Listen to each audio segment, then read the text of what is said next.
Hello everyone. In this video we're going to do a solution of quiz number 7. So in the first point of quiz number 7, we need to find the length of a wall, which is pretty much the field of view of a certain person. The average field of view for that person is 115, and if it's standing 9 feet from the wall, so pretty much if we make a line here, a straight line, not this line, you should get that this is 9 feet of the wall.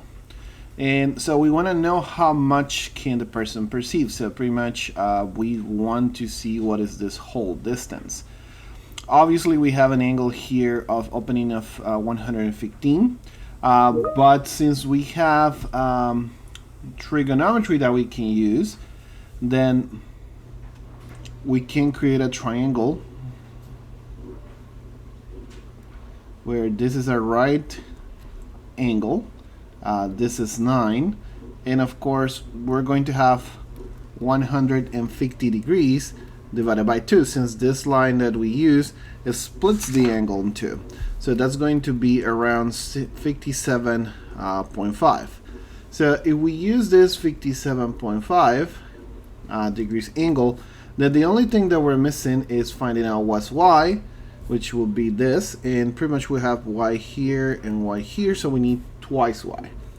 So using this right triangle, and with the fact that this is the angle that we're working on, we can define the tangent of 57.5 degrees, and that is going to be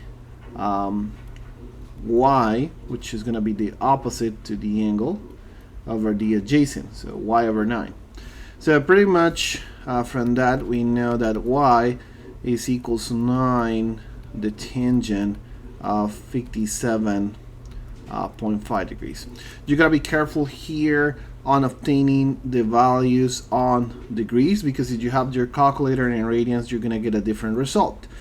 So this is gonna give me 14.12 more or less in an approximation, and of course 2 times y is gonna be like 28.20 something, 25, if you get the approximation. So that will be the whole measure of the wall. Okay, so this is the end of the question pretty much. If we move to the second question, then we have here the measure of the angle theta. We want to know how much that is measuring.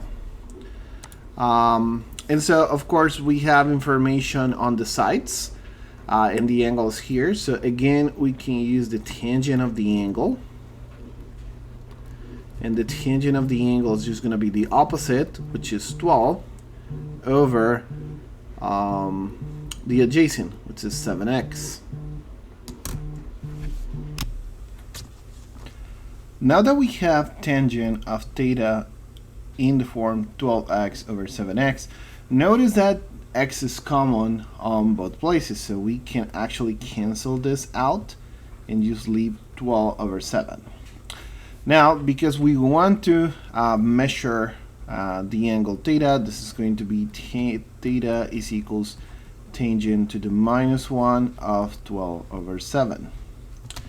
And that is going to give you a result in degrees, which is 59.74 degrees.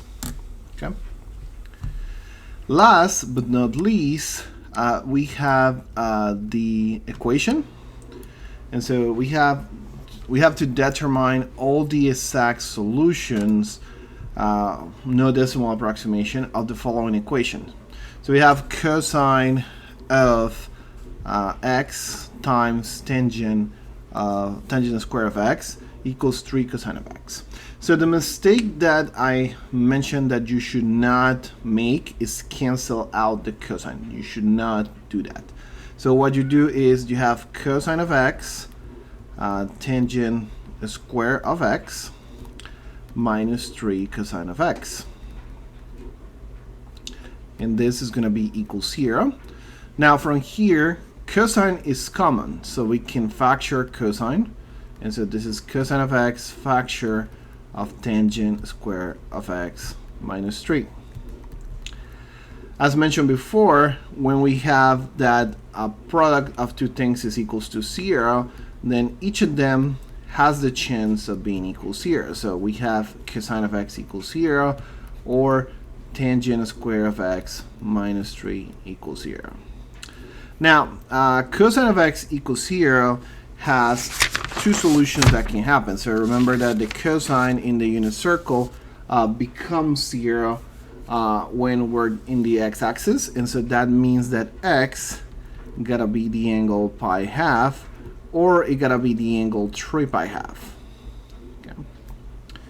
Now, in this scenario here where we have tangent square minus 3 equals 0, then what we can do is see this as a difference of squares.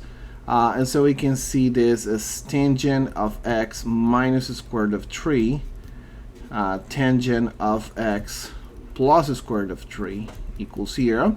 And so that's going to give me two equations. Tangent of x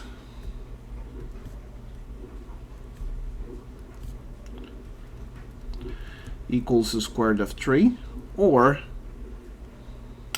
tangent of x equals minus the square root of 3. Notice that that's also something that you might get if you are just going directly and saying, well, this is tangent square of x equals 3, and then we take the square root, and so tangent of x is plus or minus square root of 3, because both results will lead to that. This is the real way that you should solve this equation, taking into account algebra. And so now that we are at this point, then we can actually find out the points where this works, which tangent of x is going to be square root of 3 in pi over 3 in 4 pi over 3, and is going to be minus the square root of 3 in 2 pi over 3 and 5 pi over 3. So this will be all the solutions that we have for this scenario. And that concludes the solution to quiz 7.